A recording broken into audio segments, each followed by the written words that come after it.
প্রতিদিন, না হলে এক লাইন কোরআন মাজিদ পড়েন, এক লাইন। কিছুই যদি না পারেন তো সূরা ইখলাস পড়েন। কয়বার? 3 বার। হাদিস বুখারী মুসলিম। 3 বার পড়লে একবার কোরআন মাজিদ পড়ার সমান নেকি পাবেন। নেকি ব্যাগ ভর্তি করে নেন।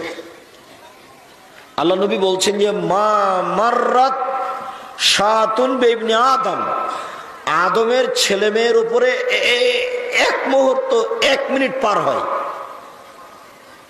ওয়ালাম ইয়াজকুরুল্লাহ ফিহা, সেখানে আল্লাহকে ডাকে না, ইল্লা হাসরা আলাইহা ইয়াউমাল কিয়ামাহ, 1 মিনিটের জন্য ওই লোকটা বিচারের মাঠে দুঃখ করবে। ওহরে, ওই মিনিটটা যদি একটু কাজে লাগাতাম, ওই মিনিটটা যদি একটু সুবহানাল্লাহ বলতাম, ওই মিনিটটা যদি একটু ইখলাস বলতাম, পড়তাম, তাহলে যে কত সুবিধা হতো।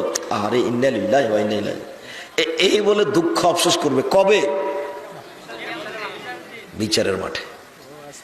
যে এই সময়টা দোকানে বসে আড্ডা পিটিয়েন না, অল্প হলে একটু কোরআন মাজিদ পড়েন, আর স্ত্রী মেয়েকে কন্ট্রোলে রাখার চেষ্টা করেন, না হলে আপনার তাহাজ্জুদ হজ কিচ্ছু কুলাবে না, ওর কারণে আপনাকে জাহান্নামে যেতে হবে। অতএব চিন্তা ভাবনা করে সংসার করেন।